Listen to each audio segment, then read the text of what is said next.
Good morning, everybody, and welcome to this presentation by CWJobs in partnership with techUK. This webinar is about Is Confidence Holding Strong? And as it says there, maximising tech hiring in a candidate-driven market. The session is recorded and it will be sent out after the webinar. If you have any questions, it's in the top right-hand corner. You may not be fully au fait with GoToWebinar, but it's fairly easy to use once you get used to it. And if you've got any technical difficulties, use the chat function and we'll try and help you out as we're going along. But I'll go to the next slide. And I'm delighted to welcome our panelist of experts to the presentation. You will notice that we're missing one. Unfortunately, the dreaded COVID has struck, and Noreen, who's the program lead for the School of Tech Europe at Accenture. So why have we still got her on the slide? Well, she may be able to do a video on her thoughts on the presentation next week, and we'll release that on social media so people can pick that up. But without further ado, I'll get everybody to introduce themselves. Just quickly, I'm Dominic Harvey. I'm the Sales Director for CWJobs. And like I say, delighted to welcome Candice, Siobhan and Anthony to the table. Candice, do you want to introduce yourself? Of course. Good morning, everyone. I'm so glad to be here. I'm Candice. I am Head of Talent for the wonderful company TPXimpact. If for whatever reason, like I will just say, if you want to know anything more on the business, please don't hesitate to reach out to me outside of this webinar. But we are a super interesting business. We provide end-to-end digital transformation for central gov, local gov, health, commercial, not-for-profit, and basically, to make it simple, anytime you go on the website and you might feel like, well, this is really awkward, or it's taken me so long to get from one side, from one department to another department, it's basically reaching out to us to say, is there anything you can help with us here? But lovely to meet you all.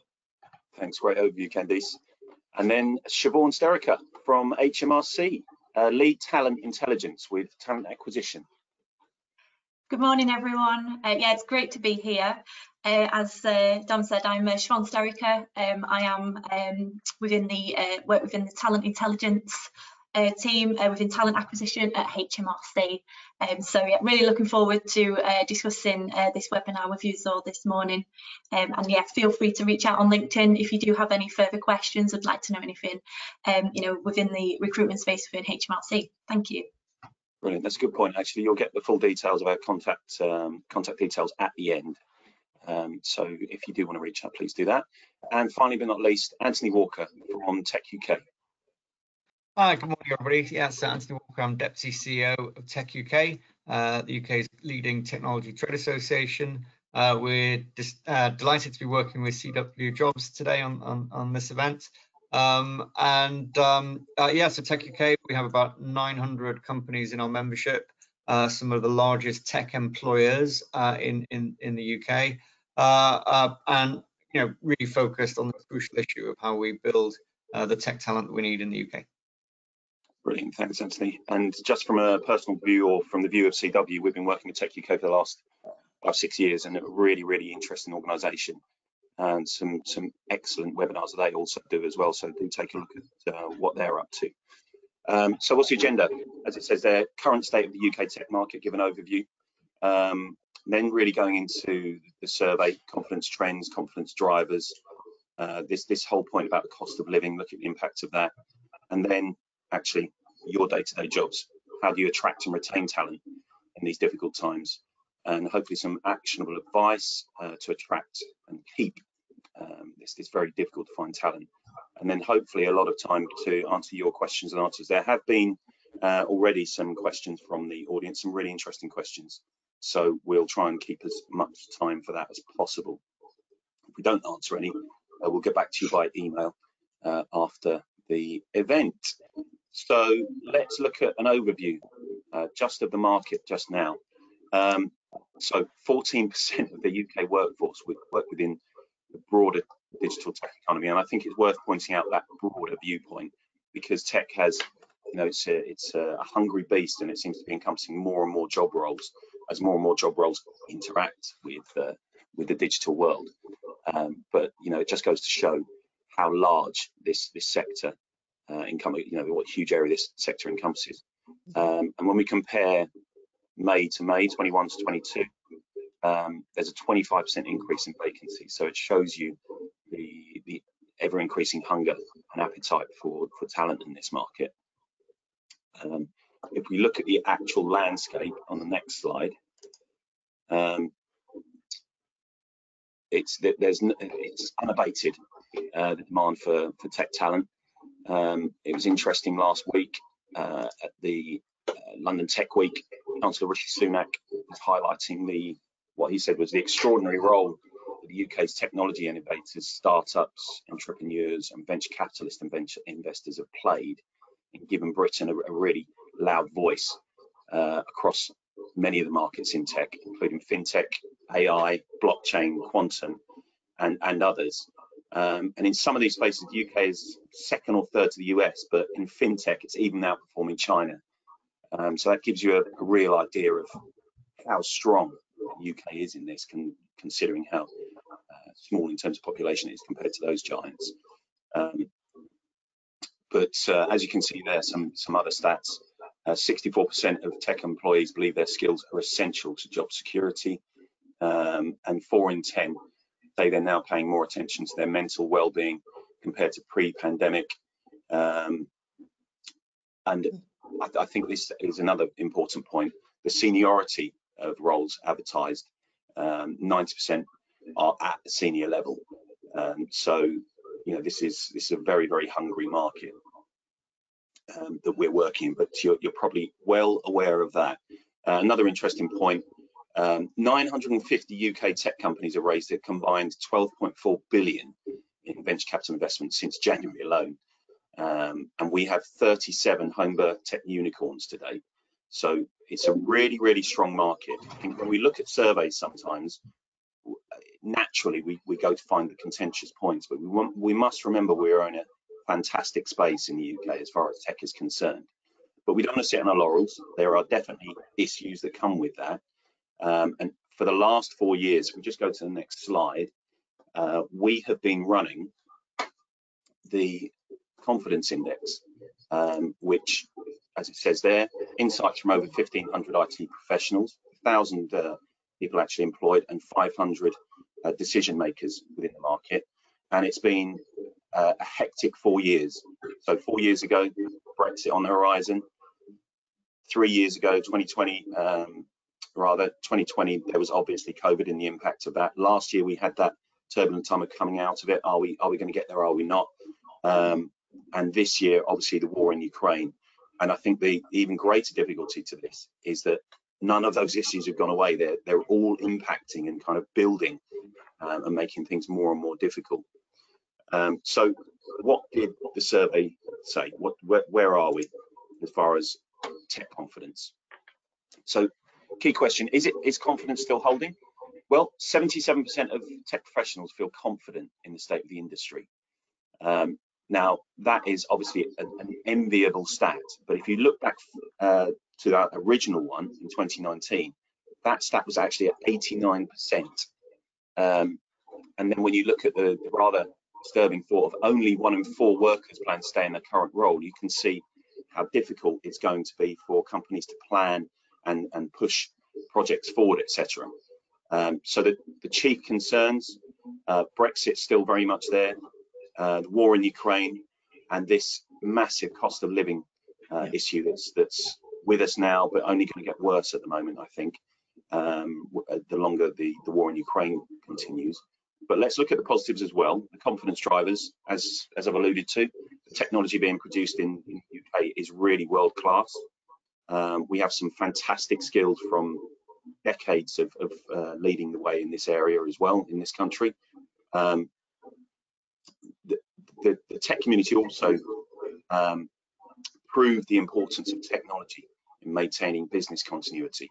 And I'm amazed, I think I said in the last webinar, I was just staggered that there were no horror stories of companies really collapsing because they just didn't have the tech infrastructure. So I think huge credit to the tech community managing that. And yes, salaries are recognised as being strong and job security is strong within the industry. But I really want to, after setting the scene, I really want to invite the panelists to get their viewpoints of this. So any surprises in these stats? Anything that really stands out for you? I suppose let's take a more of a wider view at the moment. And Anthony, you probably best set for that view. Sure. Yeah. Thanks, Dominic. Yeah. I mean, I think that's a picture that looks broadly familiar to us. I think the confidence in the sector is extremely high.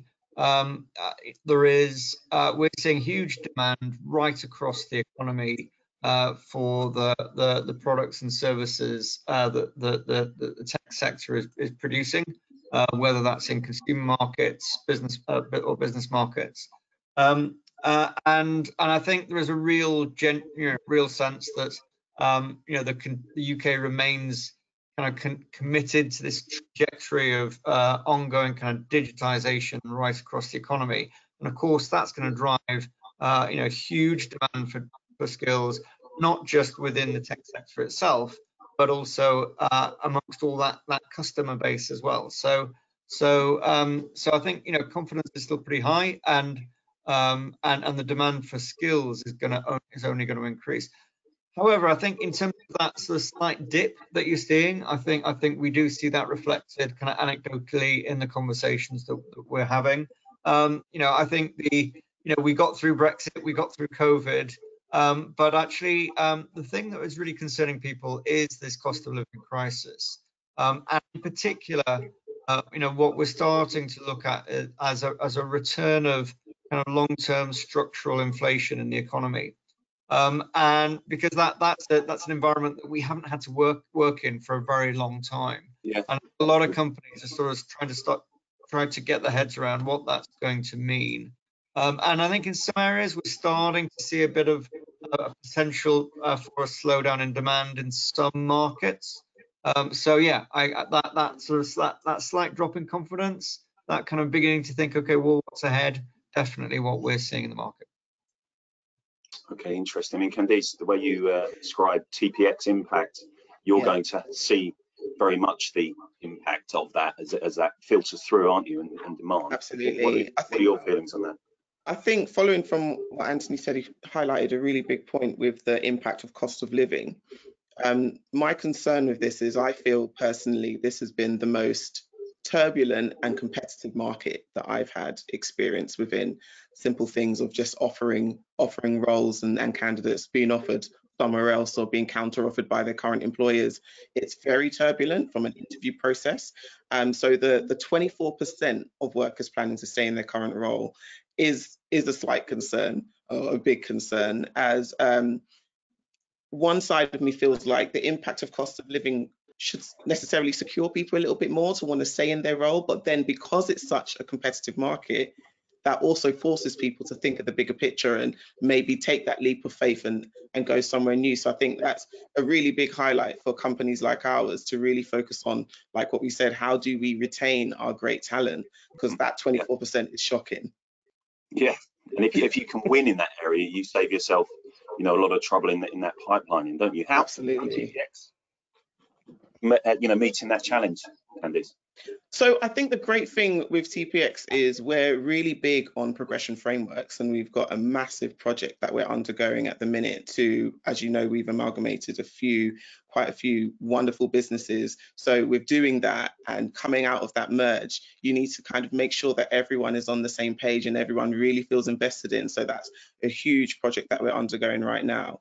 The really good thing is with merging all of these businesses, we had a really small margin of people actually exiting the business. There was a lot more people wanting to or buying into our mission and what it is that we're trying to achieve in the next 3 to 5 years. So it's a really exciting time, but I think we're ahead of the curve so where we say this 24%, we've already kind of anticipated this because from a recruitment perspective, we've seen how intimidating the market is. So we've kind of given that intel to leadership to kind of let them say, look, we need to be focusing on not just how we're growing as a business, but how we are investing in the people that have invested in us.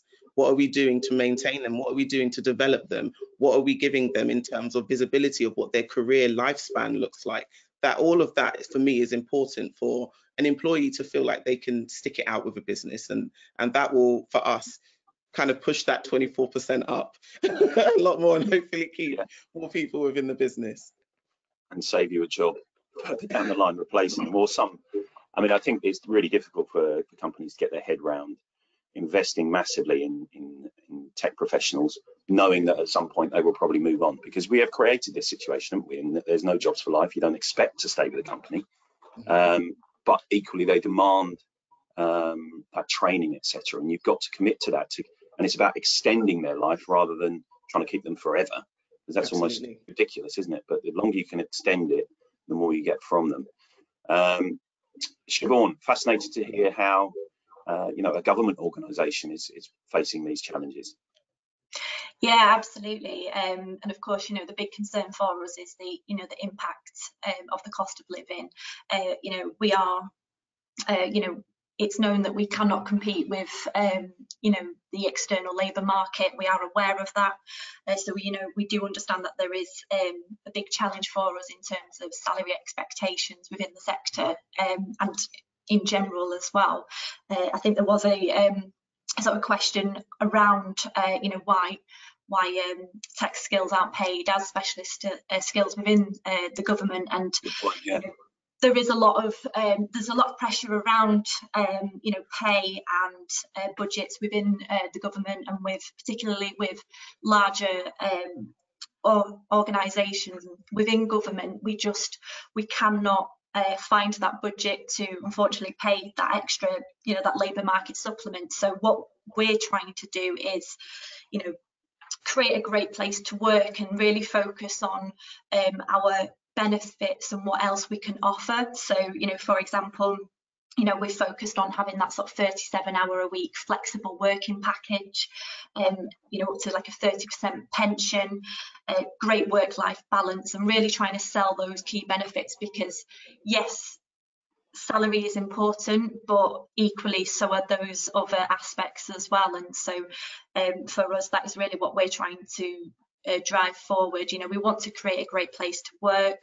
We're working really hard at the moment to build up our employer brand, looking at developing an EVP as well, and making sure that we live up to that as well as, you know, just in general, making sure that our brand's out there, it's known, and of course, you know, living up to our employee value proposition as well. So, you know, people will soon notice if you're not being authentic to that. So, you know, and all that sort of encompasses that big package really. So we're hoping that, you know, people will want to stay with HMRC for sort of the longer term and have that sort of full rounded package, as opposed to, you know, not being able to fully provide sort of the top end salaries.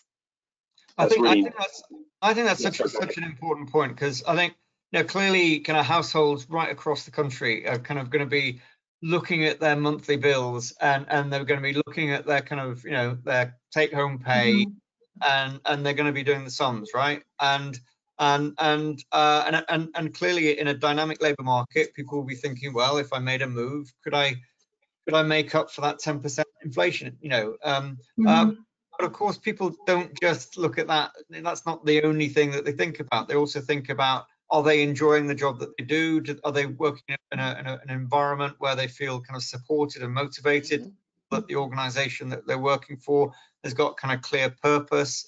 And I think it really comes back to, you know, so as employers, we've got to really focus on all of those things, and recognise that, you know, where we can, we have to do what we can around pay, but actually it's that whole package that really matters. And I think everybody's sort of, you know, standing up and recognising that and trying to work out what they can do to make that work. And of course, coming out of the pandemic, there's so much more opportunity, because people are trying to balance so many more things now in terms of the ability to work from home or work flexibly. Many more things that kind of matter to people. I think we've got to kind of you know, plug into that and really think about that. Yeah, and I think you know, Siobhan made the point of playing to HMRC's strengths. You know, if you're looking to work for a government organisation, it's probably something slightly different, than that job security comes to the fore, that incredible pension and those things, and not pretending to be something that you're not, and that whole authenticity piece. and living and breathing that can really play a massive part, can't it? Although it's quite clear that tech skills are specialist skills, but I suppose if they open the door to that, the cost to the public purse is so enormous that it's probably best that it's kept shut as far as Rishi Sunak's seeing it anyway. Great. So as far as, I suppose, back to you, Anthony, do you see a shift in worker movement in smaller companies? Are they going to larger companies for that job security piece, or is it remaining relatively stable? I think it, there will always be that draw. Larger companies, our large companies, they worry about the talent pipeline overall, but they still get, inundated by a huge number of applicants because they're big, high-profile brands, and they're attractive to work for. So I think in a tight labour market that we have today, it will always be more challenging for smaller companies to get the right mix of skills, particularly when they're looking for a kind of complex mix of some quite technical skills or quite high-end skills as well. So if you're a relatively small company but you're trying to really exploit AI or in those kind of areas, that gets tough because you're competing in what is still quite a small pool of high-end talent. So it kind of depends in the area that you're in, but yeah, I think smaller companies, it will always be more difficult.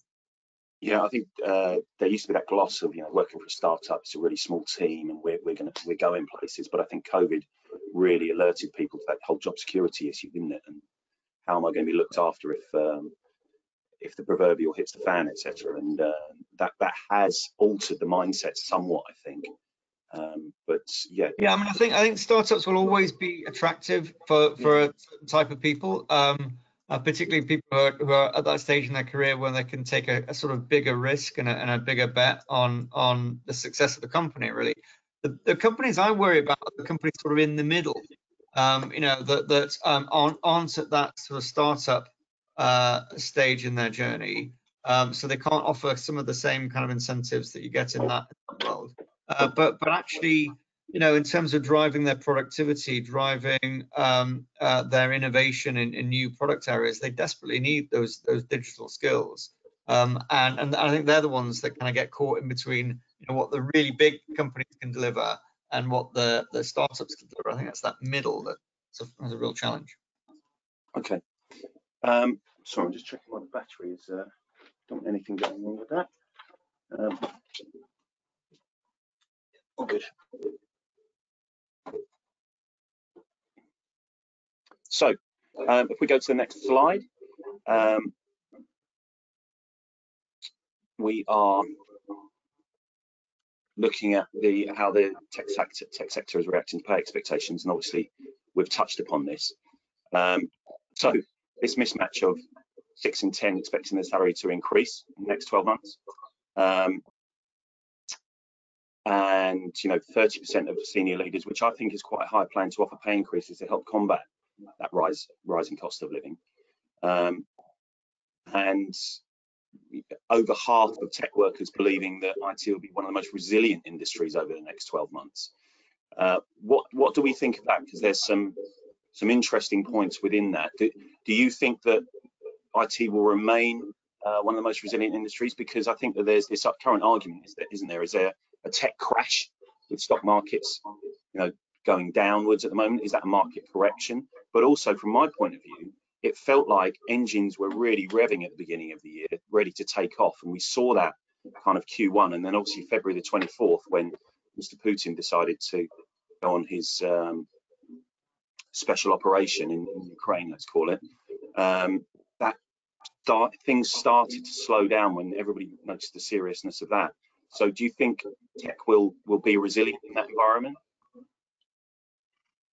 I personally think where we are in this day and age, I can't see tech slowing down.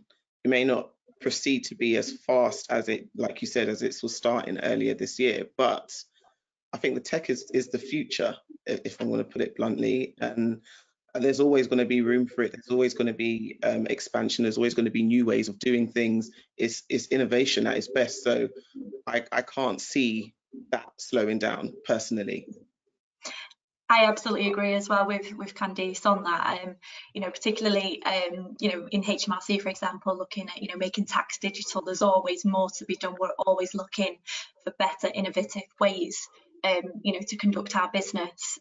Yes, as Candice said, it might sort of slow down a little bit, but yeah, I think it'll always be developing.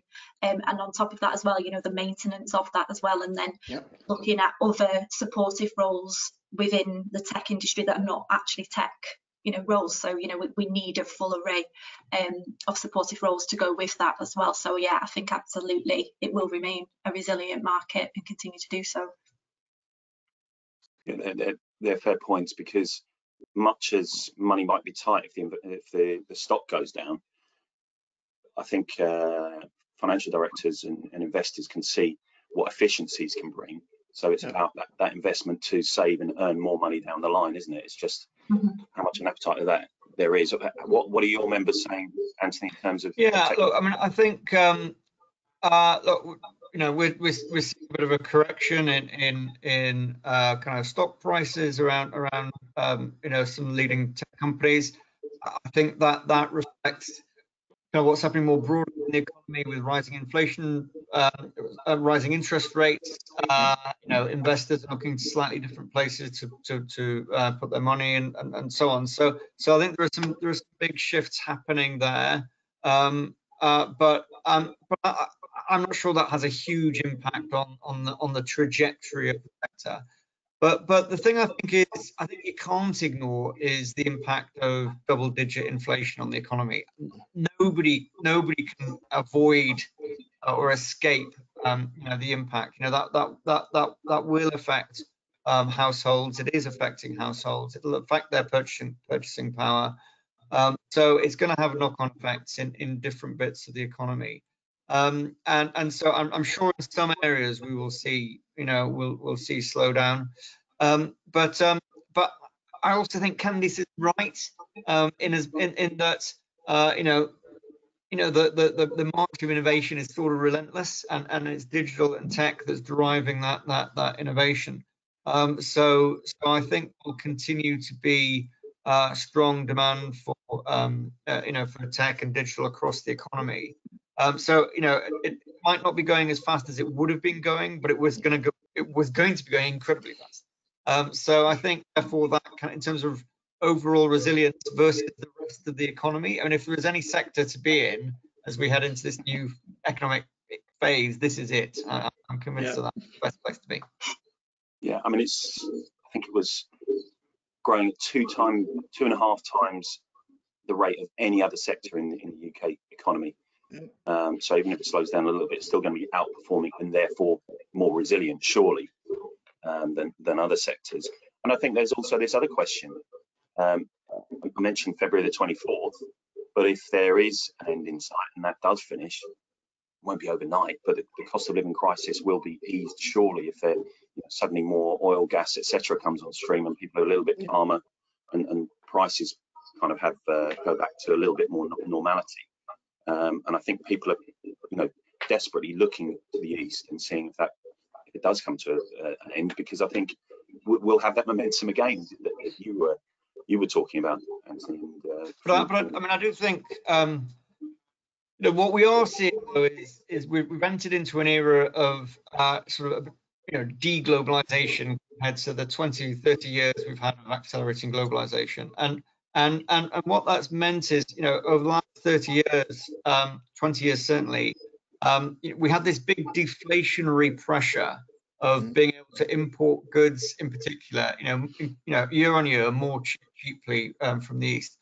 I think that is, we're coming to a change point in that, and that is going to have kind of some sort of structural inflation issues, because we're not going to be able to kind of benefit from those kind of, you know, lower costs year on year. And so and what that means for the economy is, if we want to keep improving living standards, we're going to have to address our productivity. And again, the route to productivity is tech, and skills. And so I think, again, this sector, even in this new environment, this sector is going to be incredibly important. Yeah, good points. And I think it's interesting that you're talking about that wider deglobalization and actually driving costs up. So this is here to stay, irrespective almost. Well, there's a mindset change, isn't there, of what happens. Okay, good. If we go to the next slide, so this is really drilling down into what senior leaders were talking about. If we look at the overview of 77% confidence index headline score, actually, when you look at senior leaders, they're considerably less confident about their ability to weather the storm than tech workers. I suppose that comes down to being able to, if you're a worker, jump ship to the successful business, and the senior leaders have got to navigate their ship through the storm, as it were, with only 15% thinking that they're unlikely to be impacted. So we're talking quite confidently about the trajectory, but only 15% are saying that we're going to have no impact from this.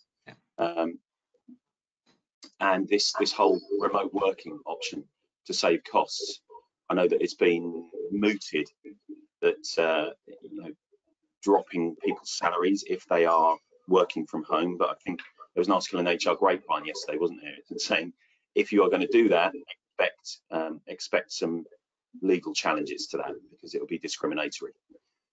So again, another really difficult landscape to navigate. What are your thoughts on that, Candice?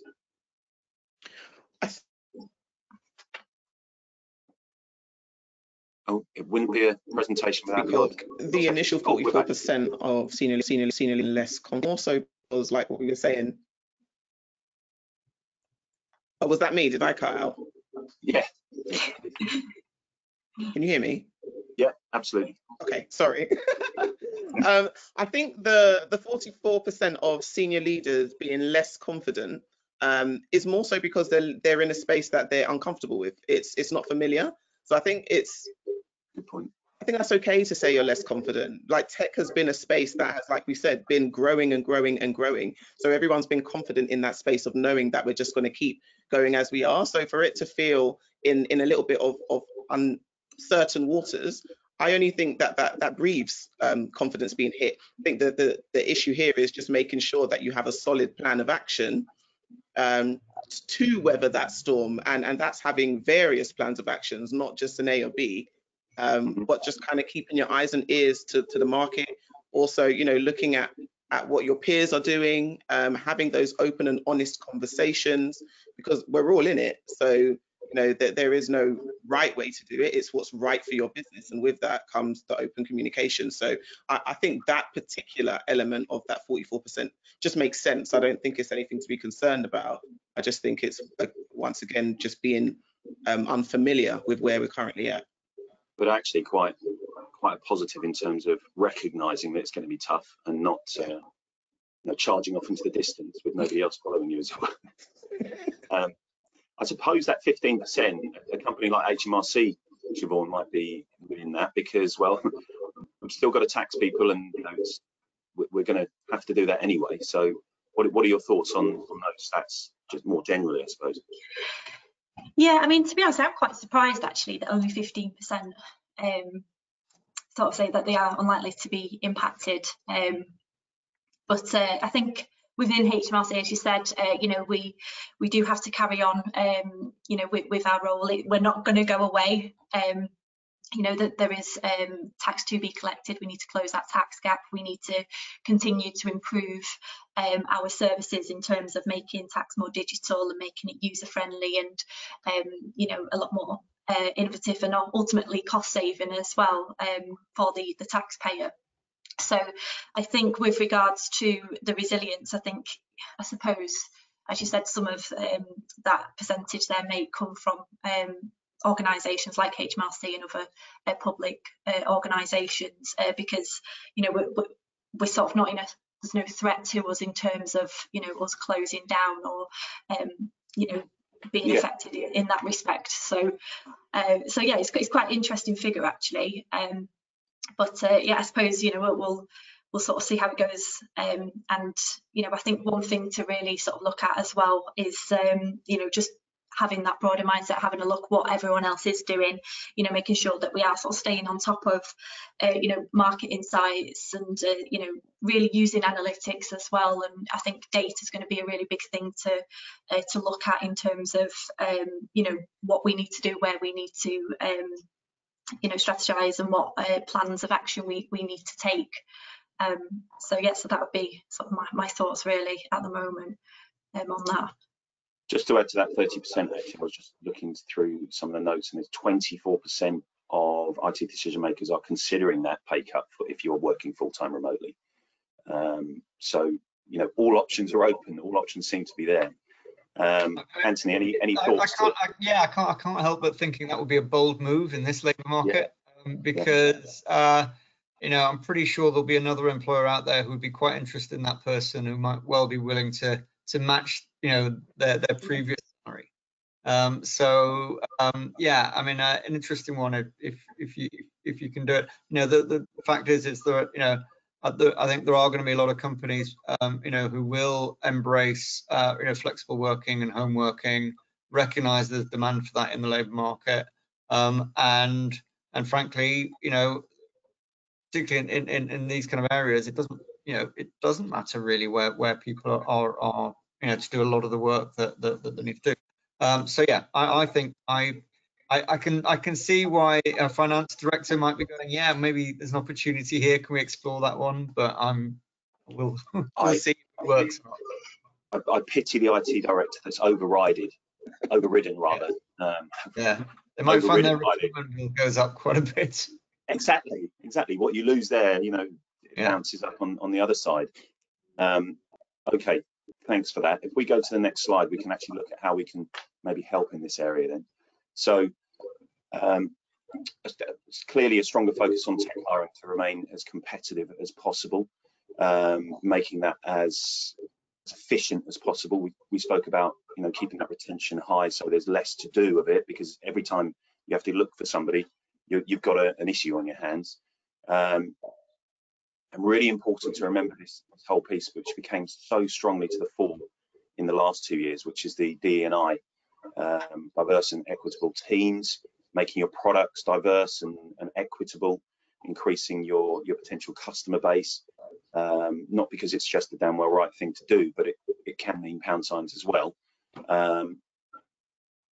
Looking at new recruitment channels is also an area that people are looking at, and turning to low-code platforms to plug short-term talent gaps.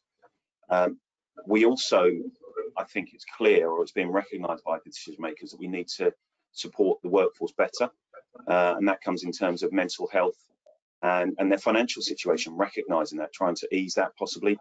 Again, remote working and avoiding commuting costs would be one of the easiest ways to do that, and keeping that retention dial high, and not having to spend it, as you've just mentioned, Anthony, on recruiting people that have left to go down the road to a company that's a little bit more forward thinking.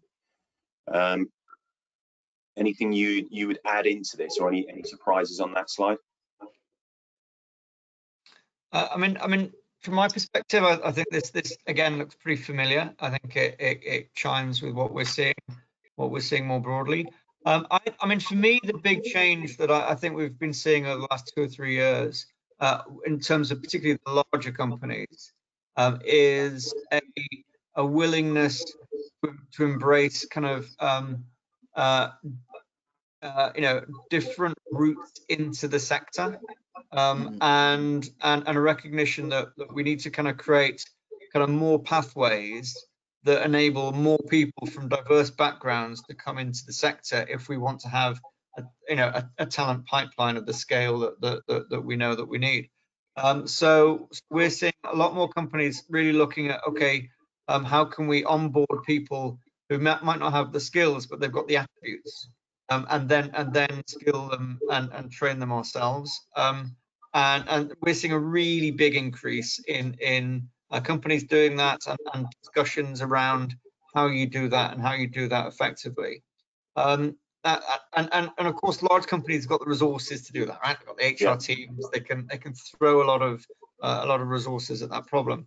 I think the bigger challenge, I think, is for us, again, those mid-sized and smaller companies who are, can they exploit the same route? Can they get apprenticeships to really work for them? Have they got the confidence or the tools that they need to train people themselves? And when you look at the customer bit of the market, it's those SMEs who are saying that they don't have the skills and the confidence to be able to adopt the technology that we, the tech sector, want to sell to them. So that's a really crucial gap, I think, that we've got to focus in on. Yeah, and how do we solve that? Because I suppose my opinion is, if you are in the smaller space, it's going back to that pre-COVID era of really making clear what your mission is and what the challenge is that you present and how exciting that is. It's great working in a company and having that security, but sometimes it takes a little bit longer to get stuff done, a little bit longer to get the new tech on board. So I think that would be my advice if you were a smaller to medium company. Has anybody else got any ideas, maybe from previous experience? I think Anthony hit the nail on the head when he was talking about the capacity for employees within positions of leadership to be able to invest in the development and upskilling. A lot of the time with the tech sector, everything is so fast moving. It's deliver, and there hasn't been that much space, especially within small to medium businesses, of managers, one, being confident in their abilities to upskill and train their employees, and also having the time and the capacity for them to do so. So I think there's a massive strategy shift that needs to be done, looking at people's workload, what their job really entails, and if that needs to be tweaked in order to give them that room to be able to do that investment or give that investment in their team, which for me is something that you're supposed to have within a management position. I think there's also that need to really invest in bringing candidates or employees in from the lower end of the role, so our apprentices, graduates, interns, and really investing in them. But once again, like Anthony said, with the medium to startup companies, it's a little bit more difficult because you don't have as much resources.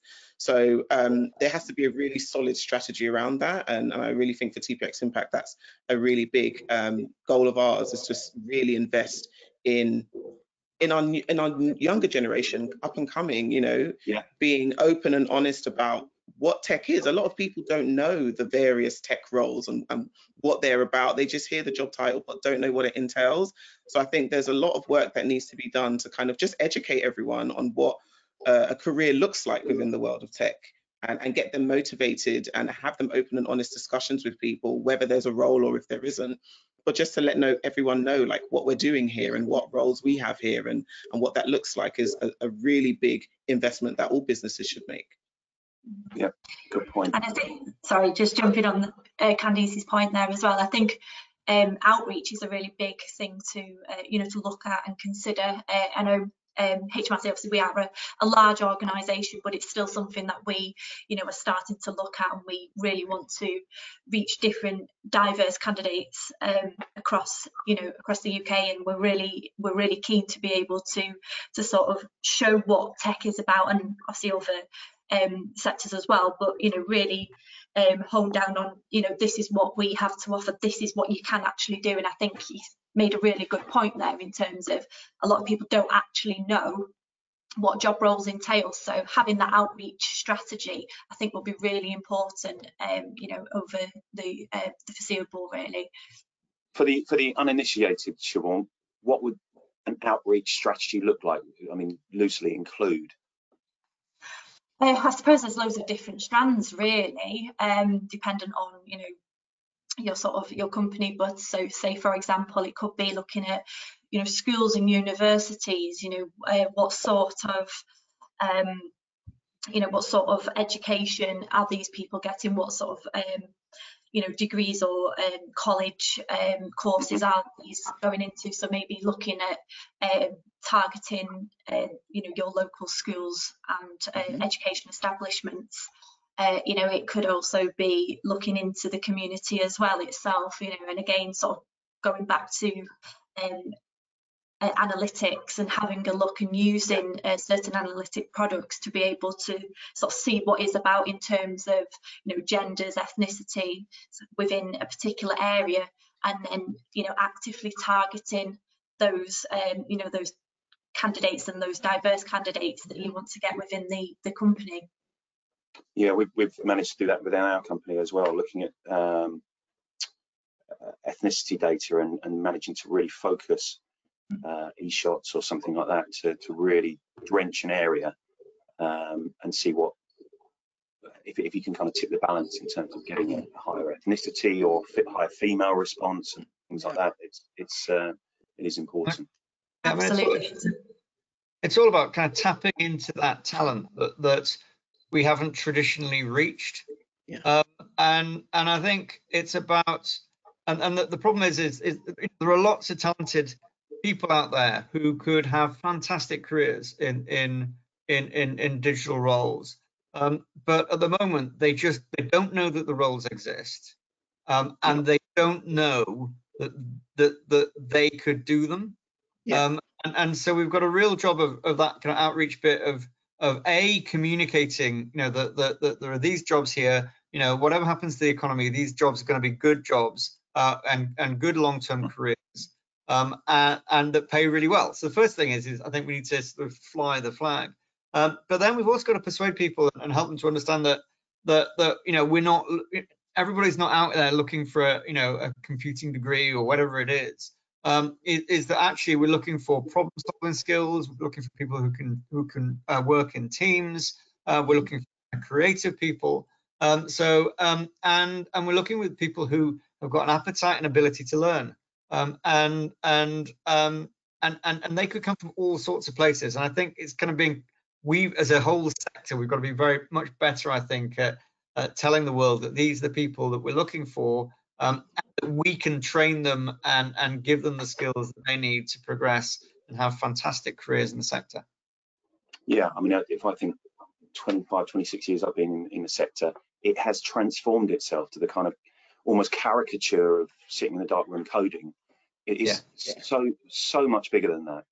So many, well, not as many women as we require, but it's becoming more diverse. And there's, you know, a long way to go, but it is on the right track. We just need to accelerate that. Yeah. I want to try and get us to the Q&A session, because that's always really interesting. But if we look at the next slide and the kind of top tips how we can actually put this into the program. If we can go to the next slide, is that? Hi, Dom. There's just a little bit of tech problems currently, so we're going to share the top tips afterwards, if that's okay. Okay. Fine. In which case, that was the ultimate slide. So I'll just run through them, even though there's not a slide in place. So it's focusing on developing in-demand skills within the company, understanding employee financial pressures and supporting their well-being, communicate the company direction. That may have changed post-COVID, but keep your teams on board. And I think that doesn't just go for tech. It's about keeping everybody involved, particularly if they're thinking of jumping ship at the moment. Really place importance on developing that strong employer brand, particularly if you're a smaller company. I think there are some really low-cost ways to increase the employer brand in terms of social media, in terms of local events you can attend and be part of. Focus on recruiting a diverse workforce, and I think that has to involve having a diverse recruitment team, or certainly a recruitment mindset, because you know the old adage of you can't be what you can't see kind of thing. If everybody's a clone or all looks the same in that recruitment process, then maybe it's going to cause questions in diverse candidates' minds, or people from a more diverse background. And make better use of recruitment technology. So they're the points that were on that slide, but I think it might be more sensible just for us. We've got 10 minutes to run through the questions and answers, the Q&A session.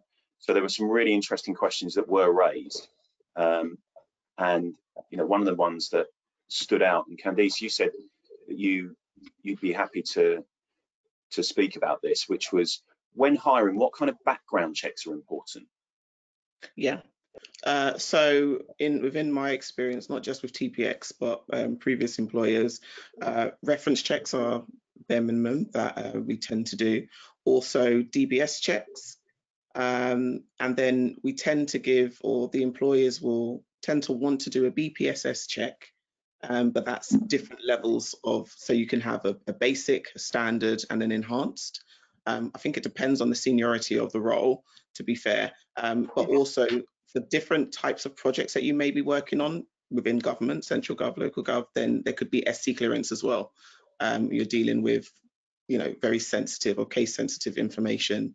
That for me would be the standard checks that we tend to do. I'm not sure if the panel have any others. You echo that, Siobhan? I mean, I'd imagine HMRC are pretty tight on the C stuff and yeah, again, though, it does depend on what role you know, you are going into, and as Candice has already said, you know, BPSS really is usually sort of the standard, and you know, security clearance, developed vetting, sort of above that one as well. And it will just depend on what role you're going into, really, and as Candice said as well, the seniority of that role. Right. How important are sustainability and inclusion strategies and commitments to and culture to candidates in the tech sector? Is this just a purely money-driven market, or is it, are they becoming, or have they always been interested in the whole CSR, corporate social responsibility, etc., and the DE&I? I've got some of my own opinions, but it'd be interesting to see what you think, Anthony. Yeah, I think values really matter. I mean, I see that in the recruitment that we do, you know, over the last 5 years or so. Absolutely, you get candidates who want to talk about the organisation's values, and they want to have that discussion in the interview. So, and certainly talking to members, you know, they absolutely say the same things. So yeah, that matters, and be prepared for the candidates to really question, and you know,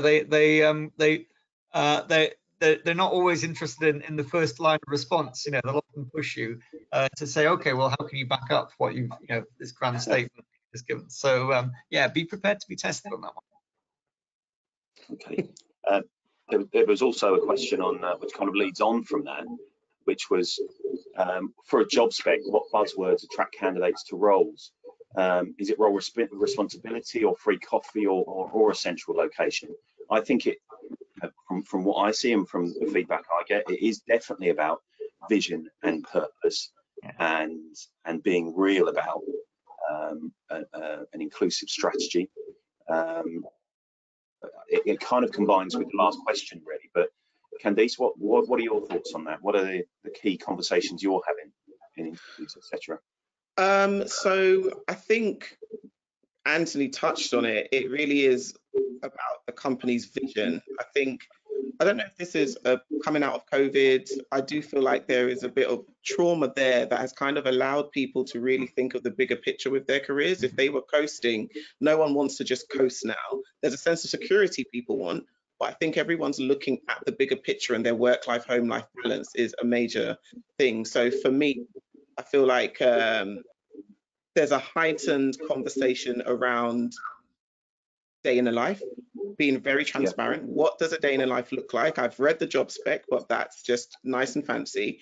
But can you give me the nitty gritty on what would be expected of me? And my approach to that is really having our hiring managers involved in the interview process, not from an interviewing perspective, but also from just those conversations, those out of the interview conversations, regrouping with the candidate, especially when they know this is someone they would love to take forward to an offer stage, like having that platform of them to just have that really informal one-to-one conversation on, you know, what do you really think is expected of me, and what does your team structure look like?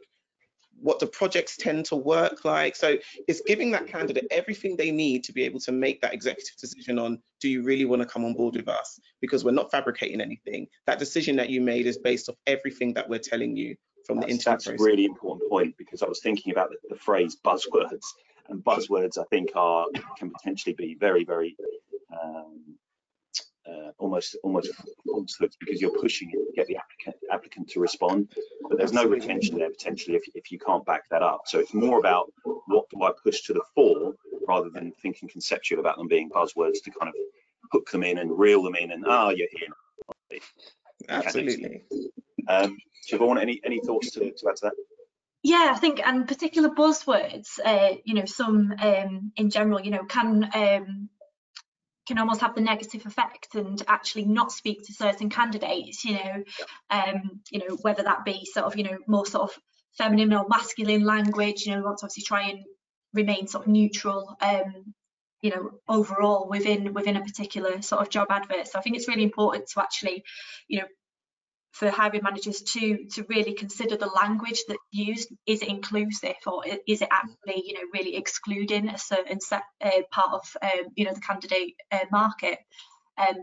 So I think that's a really important point. And you know, as Candice and Anthony have both said, you know, there's a lot of you know, talk amongst candidates now in terms of, you know, the social media platforms that we have, and you know, if an employer is, you know, being disingenuous and really, you know, just trying to sort of catch all and really throw everything out there, but not being true to their vision and themselves, and you know, and displaying you know, that employer brand that's actually not genuine, then you know, they will be called out for that. There's multiple, you know, social media platforms now that I'm sure we can all think of, you know, where we can have a look at employer reviews.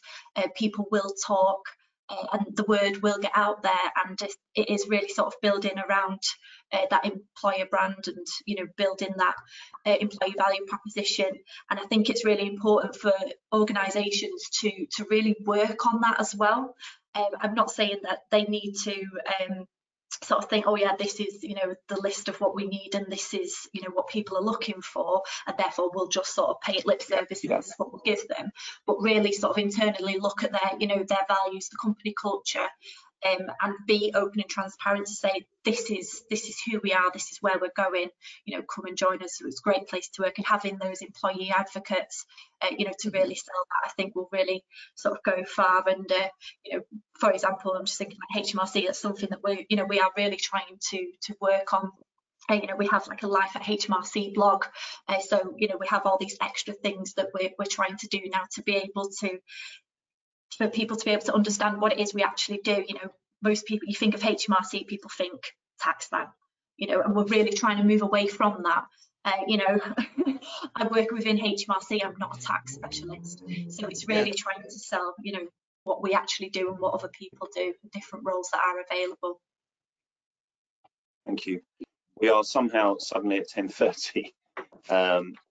We, as usual, didn't answer as many questions I would have liked, but that's normally the case when the conversation is so interesting and you get so involved. So thank you so much, Candice, Anthony, and Siobhan. Thank you. Thank you to the back office team, who I know have maybe been having a couple of problems, but yeah, hopefully it didn't affect anybody's viewing on that.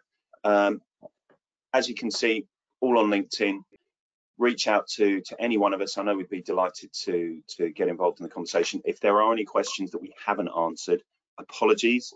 We will try and get back to you on email afterwards. But thank you for attending. Hopefully that was useful. Any ideas, any feedback, I'd be more than happy to receive that. But for now, I hope you have a great day, and thanks once again to everybody.